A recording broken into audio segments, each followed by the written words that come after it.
ولهذا جاء في الحديث الذي يرويه يزيدك إيمانا على الإيمان.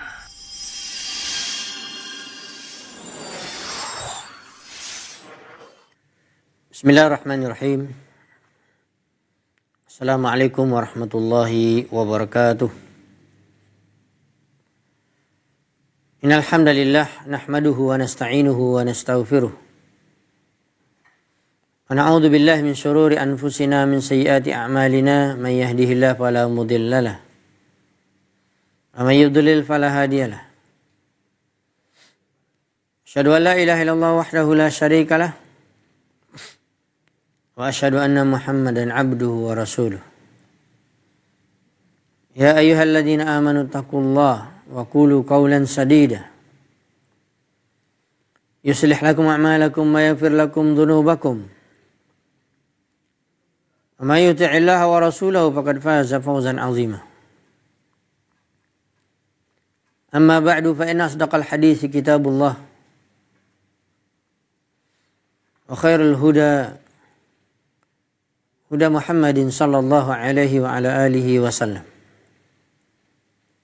Syarrul umuri muhdatsatuha fa inna kulla muhdatsatin bid'ah wa kulla bid'atin dhalalah wa kulla dhalalatin finnar. Ma'asyiral muslimin wal muslimat, pemirsa Asil TV di mana saja berada, rahimanillah wa iyyakum jami'an. Alhamdulillah, tidak henti-hentinya dan tidak bosan-bosannya kita selalu harus bersyukur kepada Allah. Selalu memuji Allah Subhanahu wa taala, satu-satunya zat yang Dia Maha Esa, yang Dia telah menciptakan alam semesta beserta isinya. Dialah yang memilikinya dan Dialah yang berhak untuk mengaturnya. Maka bersyukur kepada Allah Subhanahu wa taala merupakan amalan ibadah yang besar. Merupakan bentuk bukti kita mencintai Allah Subhanahu wa taala. Kita berterima kasih kepada Allah terhadap apa yang Allah Subhanahu wa taala berikan kepada kita dan tidak pernah terputus.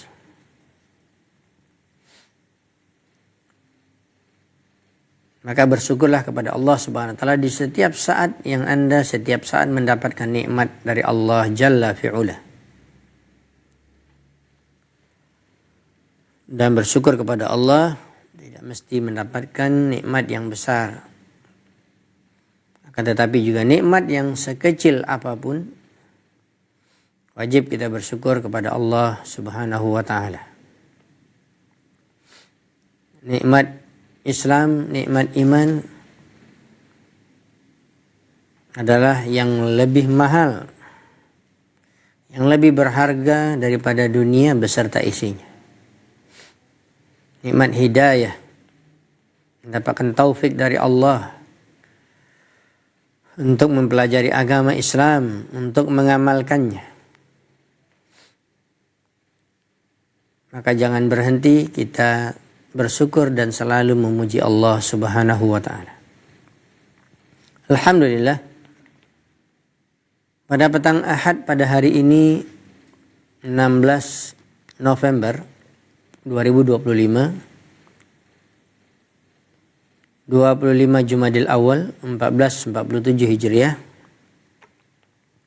kita kembali bertemu dalam silsilah kajian al-ilmiyah dalam bahasan kitab Fadilatul Syekh Abdul Razak hafizahullah taala Tajdidul Iman. Bagaimana setiap kita, baik yang sudah beribadah, rajin beribadah, baik yang rajin menuntut ilmu, apalagi yang mungkin keberadaan waktu kita dalam menuntut ilmu sedikit. dan ibadah mungkin juga terbatas. Maka sudah mestinya kita selalu harus memperbaharui iman kita. Di antara faktor untuk memperbaharui iman, sebagaimana yang disampaikan oleh Syekh Abdul Razak hafizahullah ta'ala, ta'atullahi wa imtithalu amrih. Taat kepada Allah dan melaksanakan perintahnya. Taat adalah bentuk perbuatan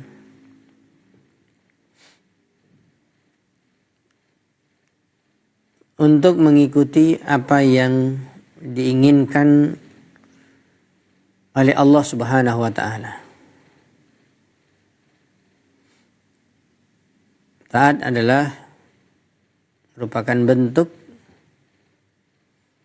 seseorang tersebut bersyukur kepada Allah Subhanahu wa ta'ala. Taat merupakan tujuan hidup kita di dunia, itu beribadah kepada Allah. Dan taat kepada Allah harus ditempatkan pada tempat yang paling tinggi dari ketaatan siapapun selain Allah.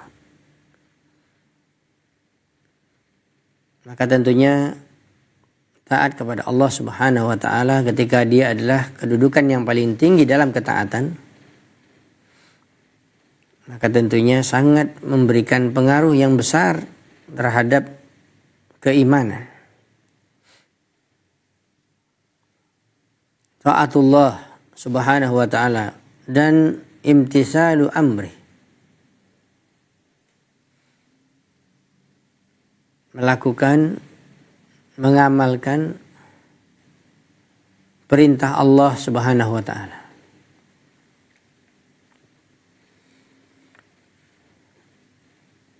Taqaddama ma'ana qawlu Umar bin Habib al-Khatmi radhiyallahu ta'ala anhu wa ghairihi min ashabin Nabi sallallahu alaihi wa ala alihi wasallam. Kalau kita mundur ke belakang, bahasan yang sebelumnya telah berlalu bersama kita satu perkataan dari seorang sahabat radhiyallahu anhu, Umar ibni Habib al-Khatmi. Bahkan juga sahabat-sahabat yang lain dari sahabat Nabi sallallahu alaihi wasallam radhiyallahu anhum ajmain bi an al-imanu yazidu bi ta'atillah. Sebagaimana juga ini adalah merupakan definisi iman. Bahkan awal definisi iman adalah iman bertambah bi ta'atillah, itu dengan mentaati Allah Subhanahu wa ta'ala. Ketaatan kepada Allah sangatlah banyak. Apalagi berkaitan dengan perintah Allah, imtisalu amrih, dan urutan tertinggi dari perintah adalah perintah wajib. Wajib definisi para ulama fikih, apabila dikerjakan berpahala, apabila ditinggalkan berdosa.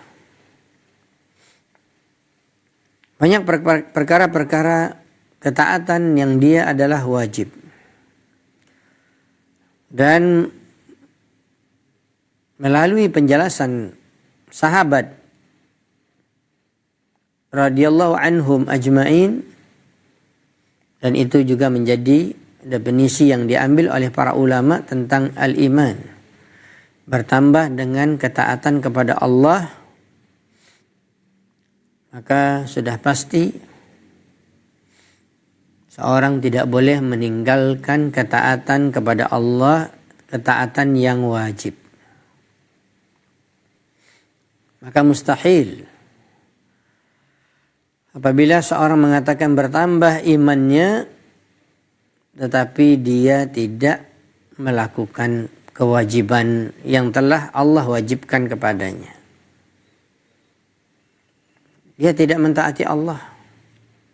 Bagaimana dia bilang, saya beriman, iman di dalam hati saya masih ada? Bagaimana dia bisa mengatakan seperti itu sementara dia meninggalkan kewajiban? Dan kita juga mengetahui bentuk perintah Allah yang dia adalah bentuk ketaatan. Yang kedua adalah sunat atau nafilah, mustahabbah.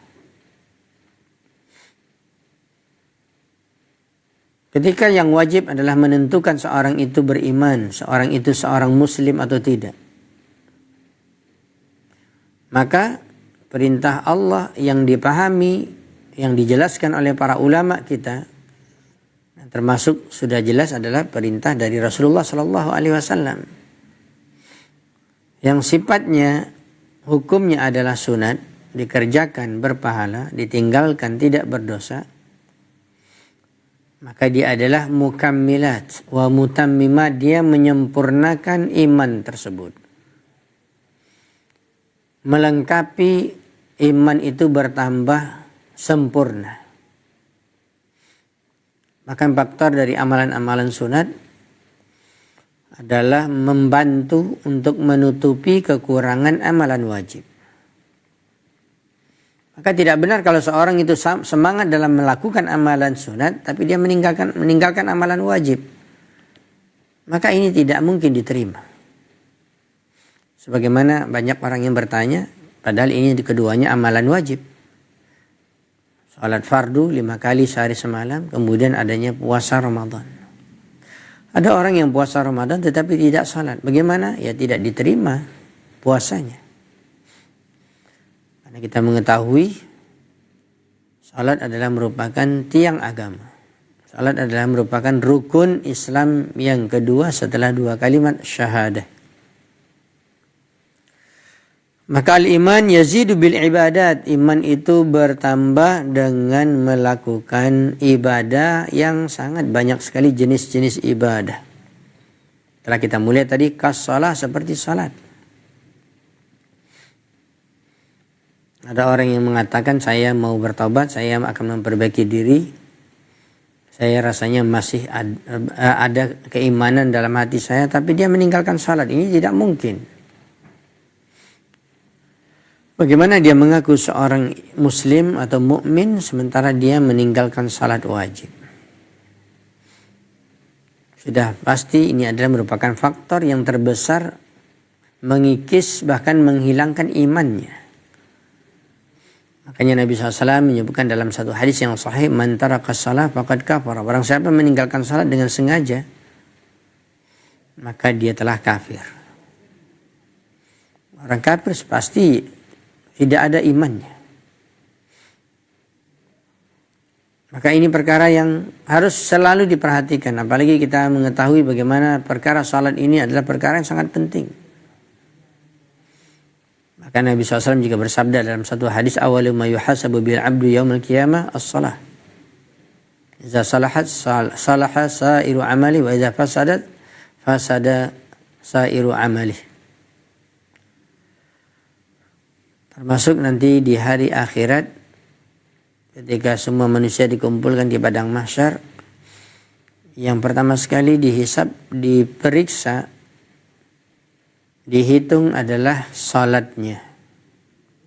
Maksudnya salat fardunya. Apabila baik salatnya, maka baiklah seluruh amalannya mengikuti. Apabila buruk, tidak benar, maka juga amalan yang lainnya akan buruk dan bisa rusak. Ini disebutkan oleh para ulama, ini orang tidak meninggalkan salat fardu. Tetapi karena tidak memperhatikan rukunnya, wajibnya, syaratnya, ya banyak yang ditinggalkan dari rukun-rukun salat, maka batallah salatnya. Berarti rusak salatnya, iya. Dan rusaklah seluruh amalan ibadahnya yang lain. Bagaimana jika seseorang tidak sholat sama sekali?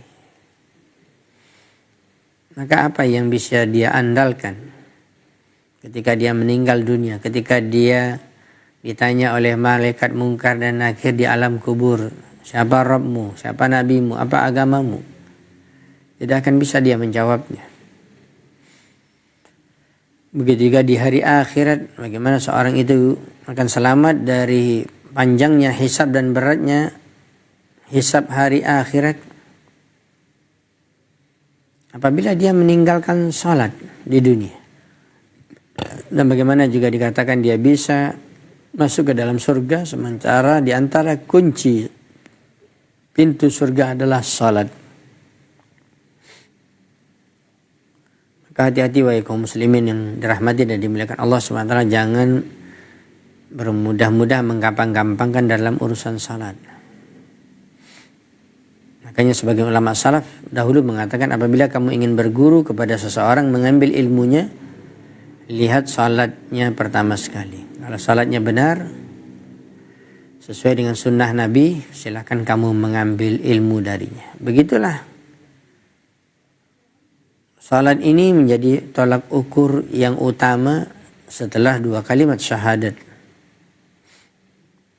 Maka sudah pasti insyaallah ta'ala salat akan menambah keimanan. Ini ketaatan yang besar. Kemudian Syekh Abdul Razak hafizahullah ta'ala memberikan contoh yang lainnya dari ibadah yaitu az-zakah, yaitu zakat. Salat semua orang bisa melakukannya kecuali wanita yang mendapatkan halangan. Semua orang diwajibkan untuk salat apabila sudah baligh dan dia berakal. Sehat ataupun sakit tidak boleh ditinggalkan salat. Berbeda dengan beberapa ibadah seperti puasa. Kalau sakit tidak sanggup puasa maka boleh ditinggalkan. Ya, dibatalkan kemudian diganti pada hari yang lain di luar Ramadan, tetapi sholat tidak. Hanya pendapat para ulama yang lebih kuat adalah seorang yang meninggalkan sholat di masa dahulu walaupun banyak dengan sengaja maka tidak ada gantinya. Ya, tinggal dia bertobat kepada Allah Subhanahu wa taala dan jangan meninggalkannya lagi. Dan juga tidak ada istilahnya bayar fidyah. Meninggalkan sholat nggak ada. Maka itu perlu kita perhatikan. Kemudian ada amalan ibadah. Kalau dikatakan zakat adalah hukumnya wajib, yaitu rukun Islam. Yang ketiga, menunaikan zakat, wa ita'iz zakah. Jadi kalau dikatakan zakat wajib, zakat harta adalah bagi yang mampu. Bagi yang memiliki harta sampai nisab ukurannya kemudian dihitung 1 tahun. Idza hala alaihil haul wa idza balaghan nisab.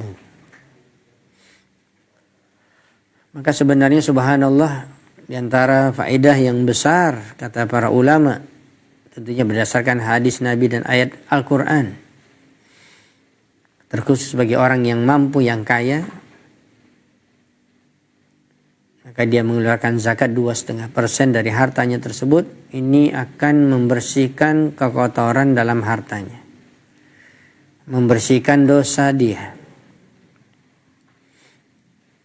Ya, dan tentu sudah pasti akan menambah pahalanya. Maka tidak semua orang bisa berzakat, tetapi ini adalah amalan ibadah. Ingatlah wahai kaum muslimin yang dirahmati dan dimuliakan Allah SWT. Kalau kita misalnya tidak mau mengeluarkan zakat atau masih ragu-ragu, ingat bahwa ini sebenarnya faktor yang terbesar juga untuk menambah iman kita. Dan masalah salat dan zakat selalu digandengkan oleh Allah di dalam Al-Quran. Aqimus salah wa atuz zakah. Ya, dalam hadis bunyal Islamu ala khamsin, didirikan Islam atas 5 perkara. Berdirinya Islam apabila melakukan rukun Islam. Yang pertama adalah 2 kalimat syahadat, yang kedua adalah Salat yang ketiga adalah zakat, selalu digandengkan antara salat dan zakat, menunjukkan ini adalah suatu perkara yang besar.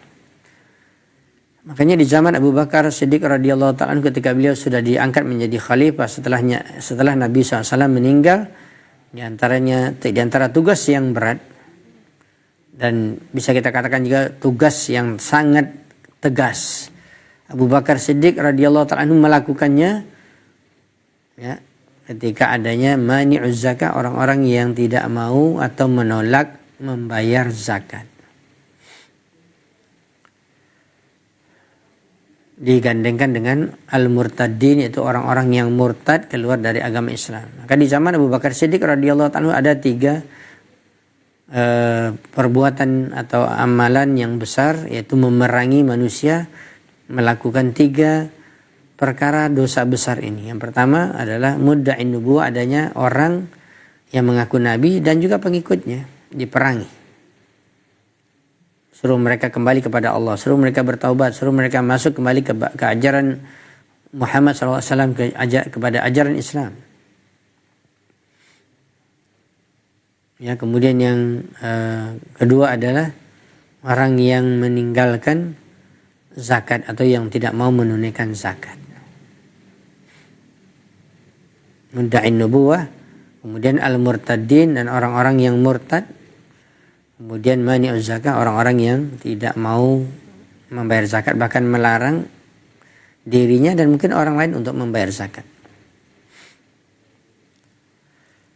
Begitu besarnya amalan ibadah zakat ini sehingga diwajibkan kepada kaum muslimin yang mampu. Subhanallah, kalau seorang itu dia yakin bahwa semua rezekinya dari Allah, ya, kepandaiannya, kepiawaiannya dalam bisnis atau ya banyak pintu-pintu yang dia mendapatkan harta yang banyak, itu sebenarnya bukan hasil usaha dia, bukan karena kemampuan dia, tetapi itu dari Allah Subhanahu wa taala. Yarzuqu may yasha, bahkan Allah SWT memberikan rezeki kepada orang yang dia kehendaki.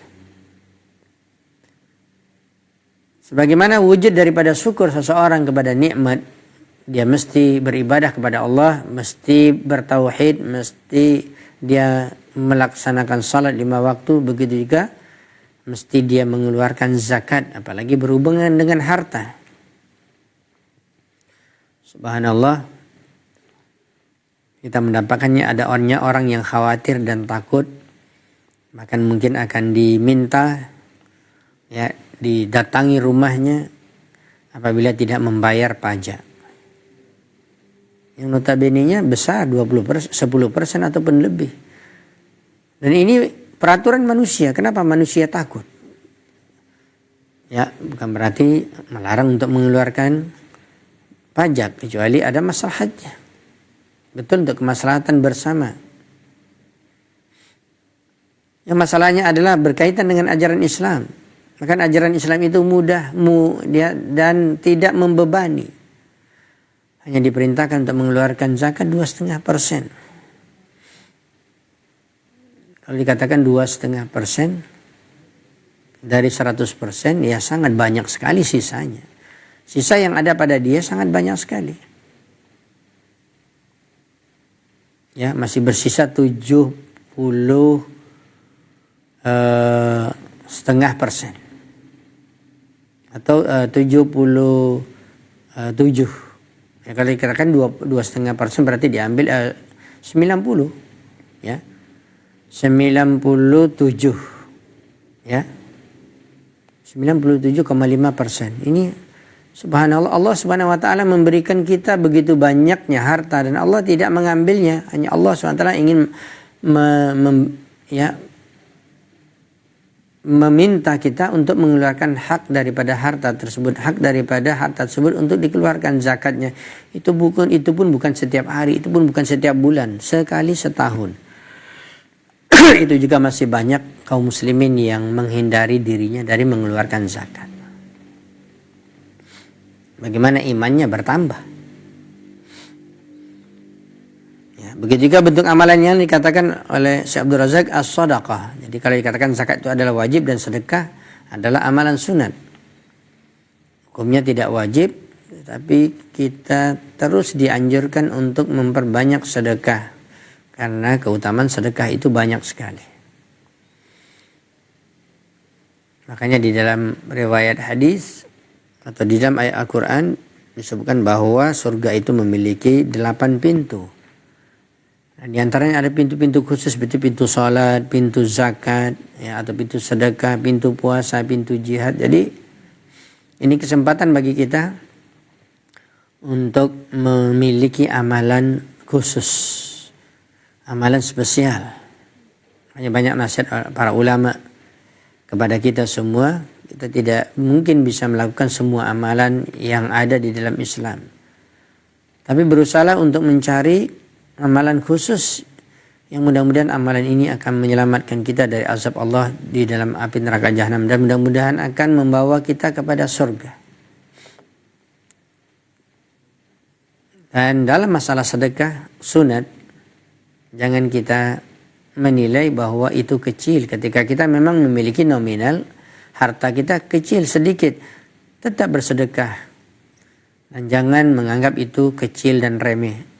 Rasulullah SAW bersabda, la tahqiranna minal ma'rufi syai'a. Jangan kalian menganggap kecil dari satu kebaikan itu. Walaupun tidak dengan harta sekalipun, walau antalqa akhaka biwajhin talik. Walaupun hanya sekedar senyum kepada saudaramu. Dan ini kebaikan. Apalagi memang berbentuk harta. Ya, belum lagi keutamaan-keutamaan yang banyak sekali. Dari pahala sedekah. Apalagi ini adalah faktor juga menambah iman seseorang. Was-sadaqatu. Ya, was-sadaqati kas-salati waz-zakati was-sadaqati. Jangan bakhil. Ya, dan biasalah bersedekah. Makanya banyak kitab-kitab para ulama, di antaranya kitab Tazkiyatun Nufus, bagaimana kita membersihkan jiwa kita. Kalau ada sifat-sifat kita yang buruk, maka hilangkan dengan cara melatih lawannya. Ketika kita bakhil, maka terus berusaha melatih dengan memperbanyak sedekah. Walaupun mungkin di awalnya berat. Ya, tetapi terus dibiasakan, maka ini akan menjadi mudah. Kemudian bentuk amalan yang lain daripada ibadah, bentuk ucapan-ucapan zikir. Zikrullah. Mengingat Allah Subhanahu wa taala dengan mengucapkan tasbih subhanallah atau subuhun kudus. Atau lapas-lapas yang di dalamnya berkaitan dengan kita mensucikan Allah dari seluruh sifat kurang, dari seluruh kekurangan dan aib. Maka dikatakan at-tasbih. Termasuk diantaranya tasbih adalah kita mensucikan Allah bahwa Allah itu Maha Esa. Allah tidak beranak dan tidak diperanakkan. Lam yalid wa lam yulad. Ya, tidak ada sekutu bagi Allah, subhanallah. Makanya disebutkan banyak dalam banyak ayat Al-Quran ketika kaum musyrikin, orang-orang menyekutukan Allah, maka Allah SWT berfirman, ya, wa subhanallah amma yasifun. Ya, amma yusyrikun, dan maha suci Allah dari apa yang mereka sifatkan, ya, dari apa yang mereka sekutukan Allah dengan makhluknya, dari apa yang mereka manusia sifatkan tentang sifat Allah yang kurang. Makanya dibahas oleh Syekh Muhammad bin Abdul Wahab dalam kitabnya Masail Jahiliyah. Di antara perbuatan orang-orang jahiliyah adalah menyandarkan kepada Allah sifat aib, sifat yang kurang. Sementara mereka memberikan sifat yang sempurna kepada berhala mereka. Orang Yahudi mengatakan Uzair ibnullah, Uzair adalah anak Allah. Orang Nasrani mengatakan Isa ibnullah, Isa adalah anak Allah. Kaum musyrikin Arab di zaman Nabi SAW mengatakan al-malaikatu banatullah, malaikat-malaikat adalah merupakan anak-anak perempuan Allah. Semuanya adalah bentuk kesyirikan, bentuk menjadikan bagi Allah tandingan, dan sudah jelas orang seperti ini tidak mensucikan Allah. Zikir itu sendiri ketika banyak diucapkan itu adalah merupakan faktor untuk menambah keimanan. Tapi ingat, disebutkan oleh para ulama dalam adab untuk berdoa dan berzikir harus kita mengetahui artinya. Bahkan kalau bisa kita mendalami makna yang terkandung di dalamnya. Setiap zikir itu apa artinya dan apa makna yang terkandung di dalamnya dan bagaimana ya kita mengaplikasikan dalam kehidupan kita. Tasbih, ya, mensucikan Allah Subhanahu wa taala. Kemudian wat tahlil, halala yuhallilu. Kalau tadi sabbaha yusabbihu. Yang dikatakan ya, tahlil adalah ucapan kalimat tauhid yang paling kita kenal, yang paling banyak diketahui oleh orang ya adalah la ilaha illallah. Ini kalimat tahlil. Ada istilah tahlilan dan itu adalah dalam bahasa Arab. Dan ini juga ibadah yang besar. Maka kalimat tauhid adalah kalimat yang paling agung. Ya, kalimat yang paling berat timbangannya di sisi Allah ketika ditimbang dengan berat langit dan bumi beserta isinya. Maka lebih berat kalimat la ilaha illallah. Juga bahkan disebutkan dalam satu hadis, orang yang banyak melakukan dosa ditimbang dia bahkan sampai ke ujung langit, sampai memenuhi bumi dosanya, tapi dia bertauhid, dia bertobat kepada Allah dan dia memiliki la ilaha illallah dan dia mengamalkannya, maka lebih berat timbangan la ilaha illallah. Tahlil. Dan tidak benar juga apabila seorang dia membanyakkan atau memperbanyak mengucapkan la ilaha illallah, la ilaha illallah, la ilaha illallah, tetapi dia melakukan kesyirikan. Ya, tetapi dia melakukan kesyirikan. Ini tidak benar. Ya, jangan seperti orang-orang munafikin di zaman Nabi SAW yang nifak mereka adalah nifak besar. Mereka berada di tengah kaum muslimin dan mereka mengaku Islam. Maka mereka mengucapkan la ilaha illallah tetapi hanya di lisan, akan tetapi hati mereka kufur. Atau kita katakan hanya mengucapkan la ilaha illallah tetapi amalannya syirik. Bertentangan. Kalimat tauhid la ilaha illallah adalah mengajak kita untuk mengesahkan Allah, sementara dalam perbuatannya masih ada kaum muslimin yang melakukan kesyirikan. Masih pergi ke kuburan wali, ngalap berkah, ngambil air yang di sana, keluarnya tanahnya segala macam, bisa menyembuhkan, ya bisa ini dan itu. Ya subhanallah. Bagaimana bisa bermanfaat kalimat tauhid la ilaha illallah? Makanya disebutkan dalam hadis, man kan akhiru kalamuhu la ilaha illallah dakhalal jannah. Barang siapa yang di akhir perkataannya ketika meninggal yang mengucapkan la ilaha illallah, maka dia masuk surga. Dalam riwayat yang lain dikatakan, ya, man qala la ilaha illallah mukhlishan min qalbi, barang siapa yang mengucapkan la ilaha illallah ikhlas di dalam hatinya, maka dia masuk ke dalam surga. Jadi syaratnya paham tentang kalimat la ilaha illallah tersebut dan mengucapkannya ikhlas. Ikhlas adalah lawan daripada syirik. Tauhid adalah lawan daripada syirik. Maka tidak ada faedahnya seorang banyak mengucapkan la ilaha illallah bahkan ribuan kalau dia masih menyekutukan Allah SWT, masih meyakini adanya jimat, mantra-mantra, ucapan-ucapan yang mereka dapatkan dari dukun, tukang sihir dan segala macam untuk kebal, untuk murah rezeki, untuk dapat selamat dari bahaya segala macam. Nah, ini merupakan kesyirikan. Makanya para ulama akidah mengatakan tidak bermanfaat kalimat tauhid la ilaha illallah apabila seorang itu melakukan kesyirikan. Tahlil, kemudian tahmid, mengucapkan alhamdulillah. Dari hamidah yahmadu, alhamdulillah. Bahkan setiap salat kita memulai setelah membaca bismillahirrahmanirrahim, kita membaca alhamdulillah rabbil alamin dan terus kita memuji Allah.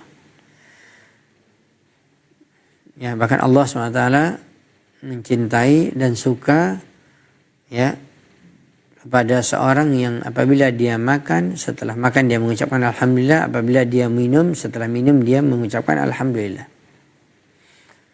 Apalagi makan dan minum ini ada kebutuhan kita sehari-hari, tidak pernah berhenti.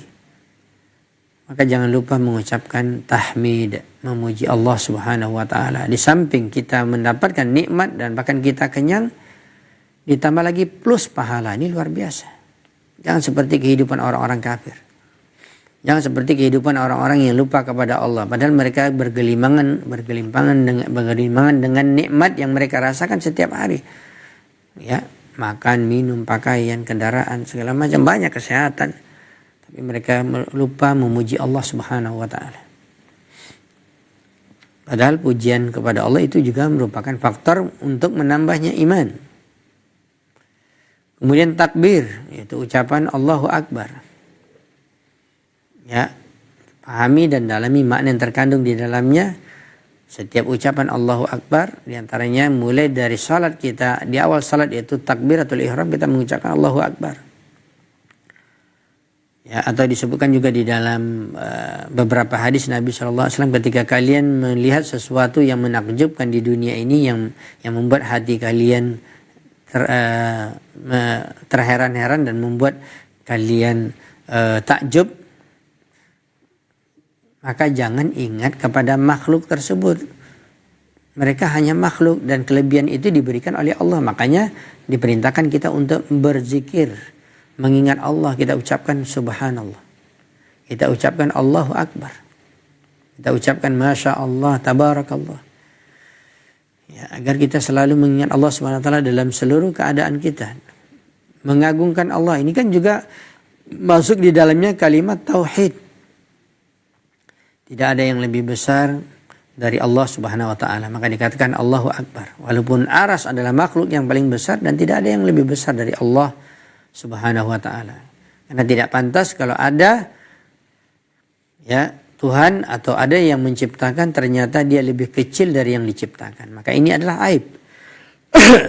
Begitu juga Allah SWT memiliki sifat Al-Ali, A'la. Makanya kita selalu membaca Subhana Rabbiyal A'la. Ya. Yang kita mengaku bahwa Allah Maha Suci dan berada pada tempat yang paling tinggi. Makanya Allah berada di atas aras. Karena makhluk yang paling besar adalah aras. Dan makhluk yang paling tinggi adalah aras. Dan Allah wa akbar wa a'la. Dan Allah SWT adalah yang maha besar. Lebih besar dari seluruh makhluknya. Dan a'la yang paling tinggi, dan tidak ada yang di atas Allah Subhanahu wa taala. Dan inilah hakikat daripada tauhid. Jadi bukan hanya sekedar berzikir saja, tapi pahami makna yang terkandung dalam zikir-zikir tersebut, semuanya mengarah kepada akidah, kepada tauhid, kepada ya mengesahkan Allah Subhanahu wa taala. Maka jangan sekali-kali menyekutukan Allah. Apalagi kita sudah berzikir ya, tetapi kita dalam keseharian kita masih menyekutukan Allah Subhanahu wa taala, maka zikir seperti ini tidak akan bermanfaat. Kemudian diantaranya juga bentuk amalan ibadah tilawatul Quran, yaitu membaca Al-Quran. Ya, ibadah yang besar. Maka dikatakan zikir yang paling afdal adalah membaca Al-Quran. Karena setiap hurufnya dibaca mendapatkan 10 pahala. Alif Lam Mim itu 3 huruf berarti 30 pahala. Ya, apalagi kita banyak membaca Al-Quran. Nah, itu per huruf dihitung pahalanya. Nah, sudah pasti ini adalah menambah keimanan kita. Maka yang belum pandai membaca Al-Quran, belajar. Terus berusaha semaksimal mungkin. Tidak ada istilahnya sudah terlambat, sudah tua. Belajar. Karena ini termasuk amalan pemberat kebaikan kita. Makanya orang tidak baca Quran, ya orang tidak pandai baca Quran, dia rugi. Walaupun ada kebaikan yang lain dilakukannya. Baca Al-Quran. Ya, tilawatul Quran. Wa ghairiha, dan yang lainnya dari jenis-jenis ibadah. Fabita'atillah subhanahu wa ta'ala wa bimtisali awamirihi yaqwal al-imanu wa yazdadu. Dan kesimpulannya kata Syekh Abdul Razak hafizahullah ta'ala, dengan mentaati Allah SWT dengan berbagai macam bentuk ketaatan, dan insya Allah nanti pada pertemuan yang akan datang kita akan menyebutkan dari semua jenis ibadah tentunya akan terbagi menjadi 3 atau ditinjau dari 3 sisi. Dan bentuk ketaatan kepada Allah SWT dan dengan juga menjalankan atau melaksanakan perintah Allah, ini adalah merupakan yaqwal iman, merupakan faktor menjadikan iman seseorang akan kuat, wa yazdadu, dan bertambah. Mudah-mudahan Allah Subhanahu wa taala memberikan taufiknya kepada kita semua untuk kita selalu ya melaksanakan perintah Allah sekecil apapun ya. Jangan banyak perhitungan, jangan bakhil. Aneh kita dalam urusan dunia kita selalu mau bertambah, bahkan terus bertambah. Ya, padahal dunia ini akan kita tinggalkan. Padahal harta pun yang kita dapatkan setelah meninggal akan diperebutkan oleh ahli warisnya. Kenapa kita tidak bersegera dan semangat untuk mendapatkan kenikmatan yang abadi dan pahala yang besar dan keimanan yang kuat ketika banyak melaksanakan perintah Allah, ketika mentaati Allah Subhanahu wa taala. Demikianlah kajian singkat kita pada sore hari ini karena waktu kita juga yang terbatas, karena dekatnya waktu maghrib. Demikianlah, mudah-mudahan bermanfaat untuk kita semua, untuk saya sendiri pribadi, dan bagaimana kita terus berusaha untuk selalu mendengarkan nasihat-nasihat agama, karena ini sangat penting. Karena ini manusia kan selalu lalai, manusia selalu lupa, maka selalu harus diingatkan, ya, dan saling mengingatkan dalam kebaikan dan ketakwaan, dalam kesabaran. Mudah-mudahan ini adalah merupakan bekal bagi kita untuk dapat bertemu dengan Allah dalam keadaan husnul khatimah. Allahumma amin. Demikianlah, Allah taala a'lam bisawab. Subhanakallahumma bihamdika asyhadu an la ilaha illa anta astaghfiruka wa atubu ilaik. Assalamualaikum warahmatullahi wabarakatuh.